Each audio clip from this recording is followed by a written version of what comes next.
So kamu nak bagi projek kepada siapa ke, kepada kroni ke, kepada apa ke sebagainya, kamu kena jawab. Dan pada masa yang sama, kamu kurangkan subsidi, naikkan harga barang, lepas tu sekarang kamu buang orang. Semalam Petronas umum yang mereka akan buang 10% daripada tenaga kerja mereka, atau 5,000 orang akan dibuang.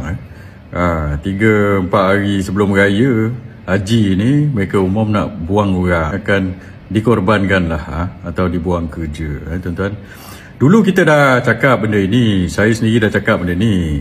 So masa kita lontarkan perkara ini, orang-orang kerajaan, pemimpin kerajaan, menyokong kerajaan kata, oh ini tipu lah, tak betul lah, bohong dan sebagainya. CEO Petronas dah cakap mereka akan buat right sizing pada ketika itu. Itu pun kamu kata benda ni tak betul. Sebab itu hari ini orang tak percaya pada kerajaan dan pemimpin-pemimpin dalam kerajaan. Bila kita tegur, kamu kata tak betul, lepas tu benda jadi, nampak sangat kamu bohong. Bohong punya bohong. Sebab itu kerajaan hari ini tak ada kredibiliti, rakyat tak percaya. Dalam bahasa jalanannya, kamu ni suka kencing orang. Sekarang ni bukan sekadar kamu kencing orang, kamu buang orang.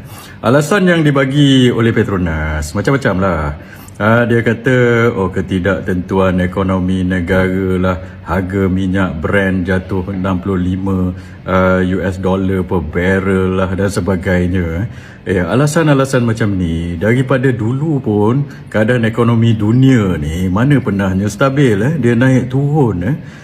Dan dulu saya ingat masa saya dalam kerajaan, saya di unit perancang ekonomi dulu. Dan saya jaga petroleum, gas dan elektrik. Pada ketika itu, minyak pernah jatuh sampai 38 US dollar per barrel. Tapi kita tak pernah buang orang macam ini.